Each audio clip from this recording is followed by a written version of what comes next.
Hai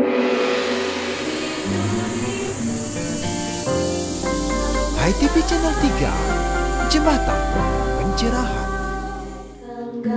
Jadi bentar Mahapura, lalu bersila di pelataran Padma Jiwa, menangkap purnama dari ujung Padma Tiga, lalu dirikan Padma Daya dalam jiwa.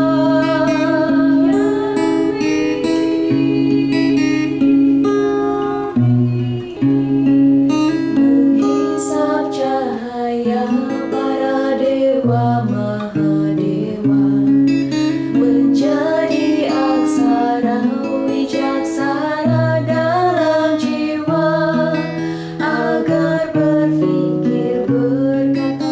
Pemirsa Nabi Okti, apa kabar? Semoga sehat selalu dalam lindungan yang Widi. Kita jumpa lagi di kanal YouTube Hai TV Channel 3, Jembatan Pencerahan.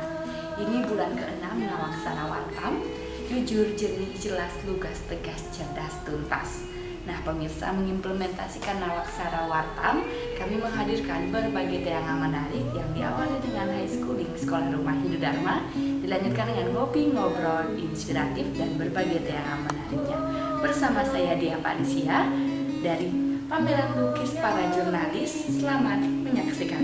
Om Yang Widi, Om Yang Widi, Om Yang Widi, Om Yang Widi, Yang Widi.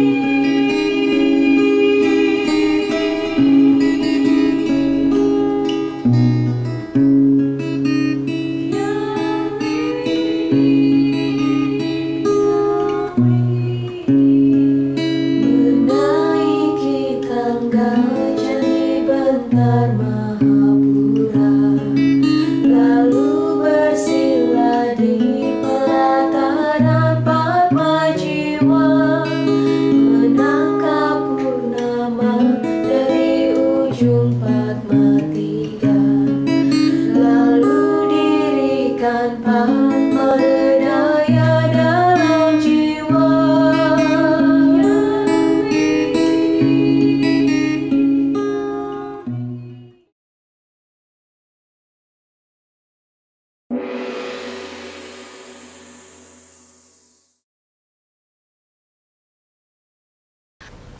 Bukan apa yang Anda impikan, bukan pula apa yang Anda pikirkan, dan bukan pula apa yang Anda katakan.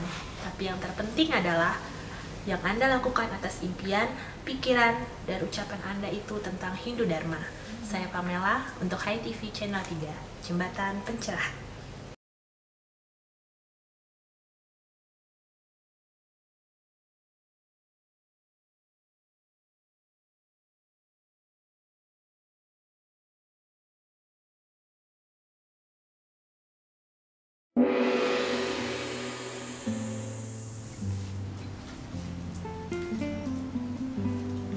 Pemirsa, kita jumpa lagi dalam High Schooling Sekolah Rumah Hindu Dharma. Dan kali ini kita ada dalam program Tutur Sebelum Tidur. Cerita apa yang akan kita bawakan kali ini akan kita saksikan setelah yang satu ini. Program ini didukung oleh SB, penerbit Pustaka Utama. Kali ini kita akan bercerita tentang musuh bebuyutan dalam buku Satwa Hinduni. Hingga kini kalian pernah dengar atau pernah lihat nggak sih kalau anjing sama kucing itu selalu bertengkar? Bener apa nggak? Benar. Tahu nggak kenapa? Nggak tahu kak. Ditya tahu nggak kenapa? Tahu. Kenapa emangnya? Kenapa? Gak tahu ya? Oke, kalau gitu Kak Ade ceritain aja ya. Jadi, dahulu kala konon anjing dan kucing itu adalah sepasang suami istri yang bahagia. Setiap hari anjing pergi bekerja, si kucing memasak di rumah. Tapi suatu hari ternyata si kucing sakit, jadi si kucing tidak bisa memasak makanan di rumah. Akhirnya si anjing yang sudah kelelahan kerja dari pagi sampai rumah dia harus memasak lagi karena istrinya si kucing itu lagi sakit. Nah, terus lama-kelamaan kok si kucing ini sakit terus ya? Anjing curiga dong, ya kan? Akhirnya suatu ketika anjing memutuskan untuk pura-pura bekerja. Jadi dia bersembunyi di dalam lemari. Nah, ketika si kucing berpikir bahwa suaminya ini sudah berangkat kerja, lalu si kucing ini ternyata nggak sakit, dia malah bermain dengan anak-anak kucing yang lainnya. Nah, karena si anjing itu sudah mengintai dari balik lemari dari tadi itu, dia sangat kaget dan sangat kecewa pada istrinya karena selama ini dia dibohongi. Akhirnya si anjing ngejar kucing ke mana-mana sampai dia keluar rumah dikejar, ke dapur dikejar. Sekarang ketika kita lihat anjing sama kucing kerjaannya kejar-kejaran terus kan? Iya apa enggak? Iya. Gitu deh. Jadi ada yang tahu nggak pesan moralnya apa? Yang angkat tangan. Oke, Tika. Jangan pura-pura musibah untuk menghindari tugas. Oke, bener. Kita jangan pura-pura terkena musibah untuk menghindari tugas kita. Lakukan tugas kita dengan baik, pasti akan mendapatkan banyak pahala juga. Bener nggak? Benar. Bener nggak? Benar. Jadi kalian harus melakukan tugas kalian dengan baik, ya kan? Gak boleh pura-pura sakit, bener nggak? Benar. Oke, jadi itu dia teman-teman cerita musuh bebuyutan si kucing dan si anjing dari buku Satwa Hinduni. Semoga bermanfaat dan menginspirasi untuk teman-teman Swindi yang ada di rumah. Saya Widi Puspitarani Nanti kan Anda dan Sakra Ditya mohon pamit undur diri. Salam damai Channel 3.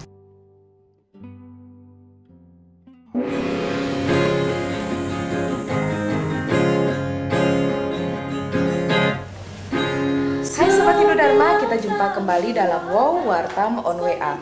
Masih dalam suasana pameran lukis para jurnalis yang akan berlangsung hingga 30 September 2023. Kita juga tengah melaksanakan Fun Golf Turnamen Moment to Remember sebagai pengejawantahan kata kedua milenial dalam Nawaksara 9 tahun Wartam, yang diikuti oleh 45 peserta terbagi menjadi 3 kategori: longest drive, hole in one, dan nearest to the pin.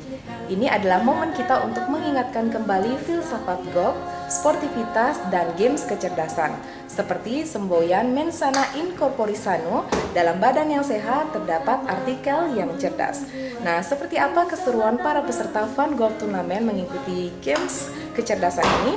Menuntun jiwa, membuka mata menuntun jiwa.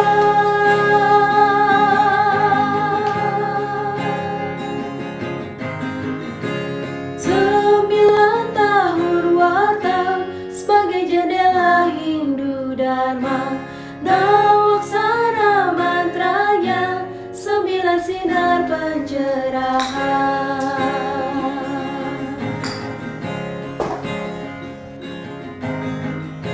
Membuka mata. Sekian lama dan duduk menunggu pemenang Fun Golf Turnamen Moment to Remember yang diikuti 45 peserta, 15 ladies, 30 men yang terdiri dari pengusaha, jurnalis, redaktur, marketing, seniman, visualizer, hingga fotografer. Hingga akhirnya menemukan jawara. Namun ada hal penting yang perlu dicatat, mensana in corpore sano. Di dalam tubuh yang sehat terdapat jiwa yang kuat. Di dalam jiwa yang sehat terdapat artikel yang cerdas. See you on Happy Golf Tournament next year. Longest drive, men kategori Wayan Gunarse, Putu Yuda, Made Dangi. Ladies kategori Kipling Belgiani, Dia Persia, dan Mia Gadewa. Pemenang hole in one, men kategori Putu Yuda, ladies kategori Mia Gadewa. Pemenang nearest to the pin, men kategori Ketut Sukintia, Yamandaya, Swantana, dan ladies kategori Dia Parisia, Ami Laksani, Rika. Pemenang Fun Golf Turnamen Style kategori, men kategori Putu Yuda, Yamandayo, Wayan Gunarse, ladies kategori Rake, Komi Indah, dan Miko. Buka mata menangkap mata menjadikan warta istimewa, membuka mata, mengungkap rasa, menjadikan warta.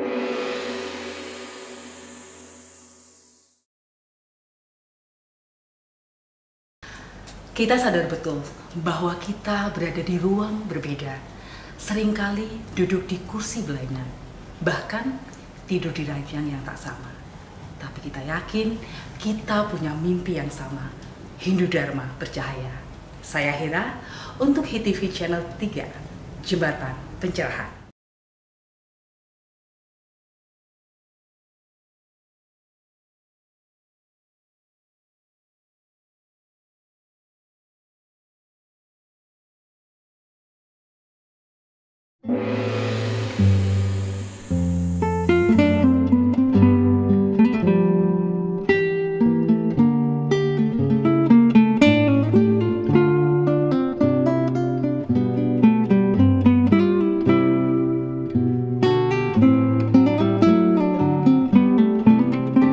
Pemirsa, kali ini kita sedang berada di salah satu sudut pameran lukis para jurnalis.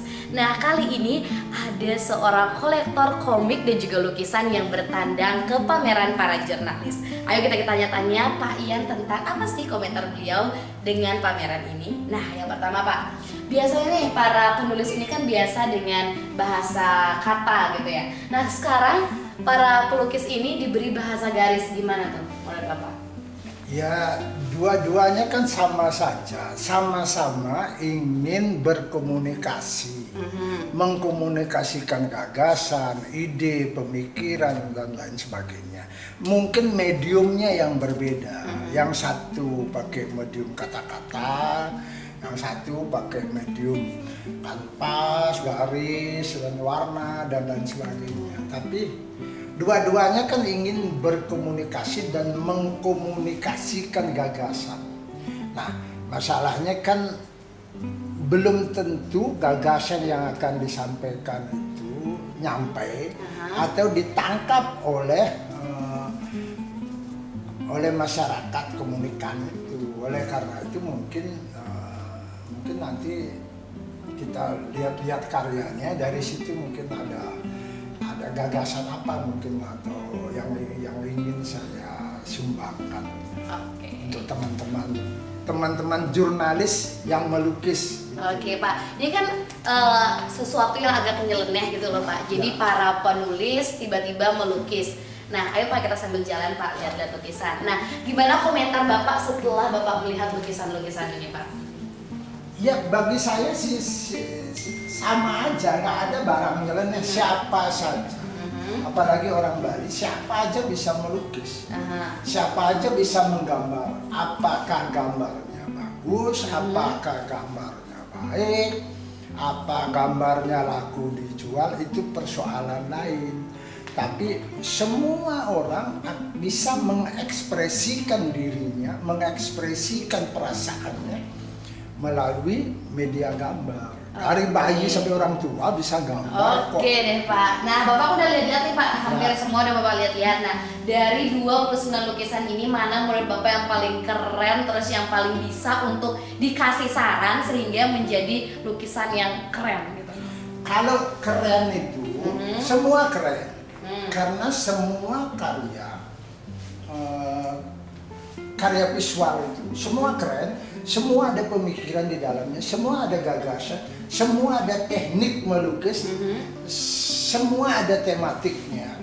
Tapi yang paling keren, ya bagi saya semua keren, cuman masalahnya lukisan itu kalau bisa jangan kayak nulis buku atau jurnalis. Gimana misalnya tuh? Seperti lukisan sesimpel ini. Kan ini memerlukan penjelasan lebih lanjut. Temanya apa ya? Judulnya apa ya? Maksudnya apa ya? Nah, kalau bisa karya itu bisa berkomunikasi langsung dengan penikmat seni, gitu. Jadi jangan sampai perlu catatan kaki gitu, perlu referensi ini maksudnya apa ya? Ini gagasannya apa ya? Jangan yang nikmati seni itu dibuat riwah aja, dibuat ribet gitu loh. simbol-simbol agama itu hati-hati, agak sensitif itu aja. Saran saya agak sensitif. Oke Pak, kita kembali ke sini Pak, di sini. Nah, yang terakhir nih Pak, kalau menjadi seorang penulis, tentu kita perlu kepekaan sosial dong Pak. Nah, kalau jadi pelukis, perlu nggak Pak? Semua perlu. Penulis juga, kalau dia tidak.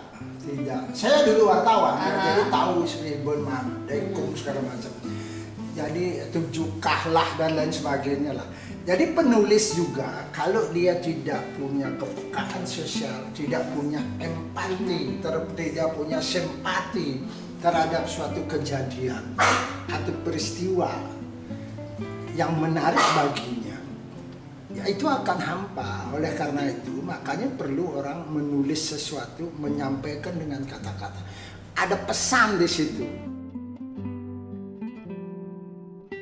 Kepekaan sosial itu di mana-mana perlu supaya karya itu hampa. Oke deh Pak. Jadi pemirsa, itu dia kita udah tanya-tanya ke Pak Ian. Semoga dapat bermanfaat untuk pemirsa yang ada di rumah. Kita berdua pamit undur diri. Salam damai channel.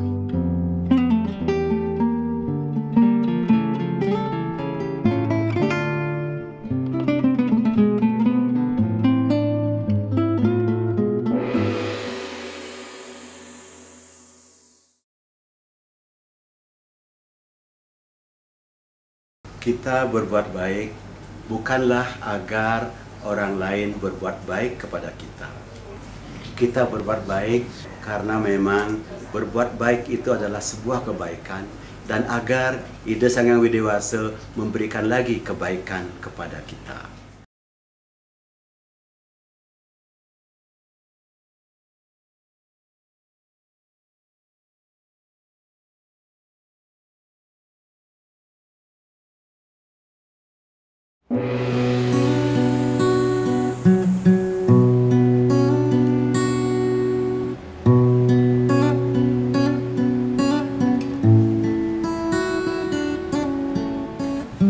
Swastiastu Pak Agus. Swastiastu Mbak Mia. Ya Pak Agus lagi nulis kata apa nih Pak? Ini kata topeng.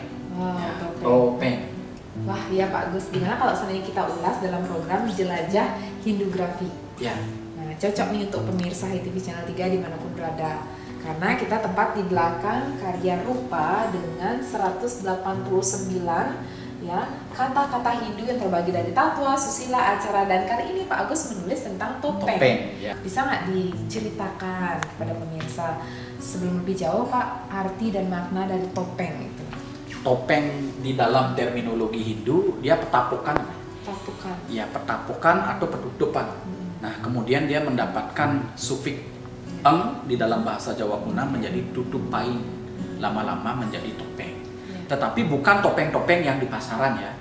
Topeng ini berkaitan dengan ritual, berkaitan dengan acara agama Hindu dan bersifat sakral. Nah, karena dia bersifat sakral, jadi ada kode etik yang harus dipenuhi ketika menarikan atau mementaskan topeng tadi. Jadi berbeda ya antara tarian sakral dengan topeng profan. Nah, oke nih Pak Agus, tadi udah mulai masuk tentang konsep profan dan juga sakral ya Pak ya. Tapi sebelum ke sana, tolong dong diberikan pemahaman juga pembagian-pembagian atau jenis-jenis dari topeng itu dan klasifikasinya secara singkat Pak. Kalau topeng untuk ritual yang sakral ya, pada umumnya disebut dengan topeng pance. Kalau dia ditarikan 5 orang. Kalau dia sendiri borongan itu disebut topeng pajegan. Tetapi urutannya tetap 1 penglemar, ada keras manis, kemudian tari topeng dul, kemudian tari keras kumbrang, kemudian ada penasar, ada wijil, atau punte karkale, kemudian ada tokoh dalam sebagai seorang raja, kemudian bondres, dan terakhir penutup ini yang paling utama yakni topeng sidekarya. Nah ini yang kemudian menjadi pemerayas cita, kemudian yang menjadi menyempurnakan setiap ritual yang ada. Oke, jadi ini alur-alur dari sekuen topeng itu Pak ya, dalam pegelaran begitu Pak ya. Nah kalau jenis-jenisnya ini Pak, karena kan saya pernah dengar ada yang topeng tua begitu Pak ya, ada topeng keras, kemudian ada juga topeng yang menunjukkan seperti bondres, Dan terakhir ada seperti topeng yang menunjukkan kewibawaan seorang Raja. kerajaan. Nah itu sebenarnya gimana sih itu posisinya Pak dalam Kalau di topeng Bali atau Indonesia umumnya? Oh ya, kalau di penglembar itu dia mencerminkan patih pertama. Jadi sebagai seorang tabeng wijang, jadi yang melindungi wilayah itu, ini representasi sebagai sebuah jiwa patriotisme. Kemudian topeng tua sendiri, tua dalam perilaku, tua dalam berpikir, dan tua dalam berkata. Ini adalah sikap mawas diri. Diajarkan setelah kita bisa memproteksi diri, mulailah belajar mawas diri. Kemudian penasar wijil ini, dia yang menceritakan bagaimana perjalanan raja-raja tadi. Nah, topeng yang mencerminkan kewibawaan seperti seorang raja misalnya, kalau saya sebut sebagai Harsawijaya. Harsawijaya itu kan Raja Majapahit ya. Tetapi representasi setiap raja dalam pertunjukan topeng di Bali pada umumnya itu mempergunakan topeng dalam itu, Harsawijaya tadi. Nah, ini sebenarnya siklus kehidupan manusia yang sangat kompleks, bahwa hidup itu harus penuh dengan perjuangan, proteksi diri, mawas diri, belajar kehati-hatian, menumbuhkan wibawa, dan terakhir adalah kesempurnaan. Maka topeng Sidakarya terakhir ya. Oke, terima kasih Pak. Nah terakhir Pak, pesan apa nih yang bisa kita dapat dari topeng itu, dan hal-hal atau nilai apa yang bisa kita petik dari tema kita kali ini dalam jelajah hidrografi tentang topeng Pak? Kalau dalam pertunjukan tahap demi tahap topeng itu, kita diajarkan untuk menikmati hari kita sekarang dan melaksanakan seluruh kegiatan secara maksimal, agar jangan seperti topeng tua. Topeng tua itu kan orang yang sudah tua ya, jadi gerakannya bagaimana dia terbayang ketika masih muda. Oh, ini enak rasanya waktu masih muda, tenaga besar, tapi kenyataannya sudah ada asam urat, tekanan darah tinggi, hampir stroke. Begitu jalan, aduh, ini udah kumat asam uratnya. Nah, pada saat sudah tua begitu, kita tidak bisa lagi untuk belajar maksimal, berbuat baik maksimal. Maka topeng keras ditempatkan pertama. Bagaimana ketika kita muda lah kita belajar yang banyak, memupuk pengetahuan untuk hari tua ke depannya. Nah, mengenai mitologi Sidakarya itu tersendiri, dia berbeda karena ada sejarahnya, karena ada lelintihan istilahnya perjalanan beliau kenapa setiap ritual di Bali menggunakan topeng itu. Menarik sekali Pak Agus ya, untuk kita akan ulasnya di episode selanjutnya dalam jelajah hidrografi tentang topeng ini. Demikian pemirsa HiTV Channel 3 sekilas pengantar tentang topeng dalam jelajah kali 4. Semoga dapat bermanfaat dan menginspirasi untuk kita bersama. Salam damai, Channel 3.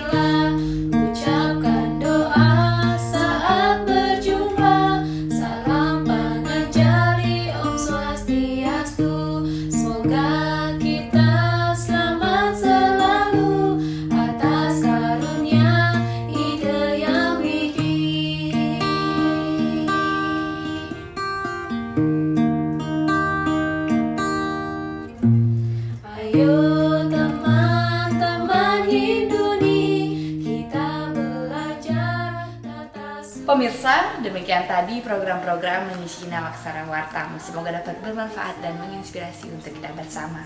Maaf jika ada yang tak berkenan, dan terima kasih atas kerjasamanya.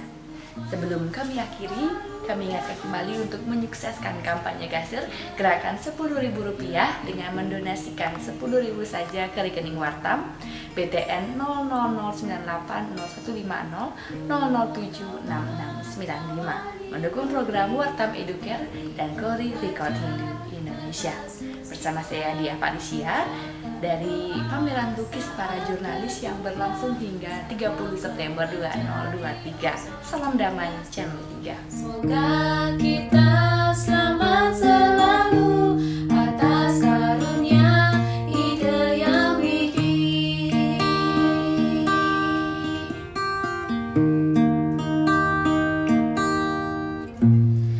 Ayo teman-teman Hinduni, kita belajar tata susila, sampaikan salam saat berpisah. Om Santi Santi Santi Om, semoga semua selalu damai atas karunia Hidayah Widi.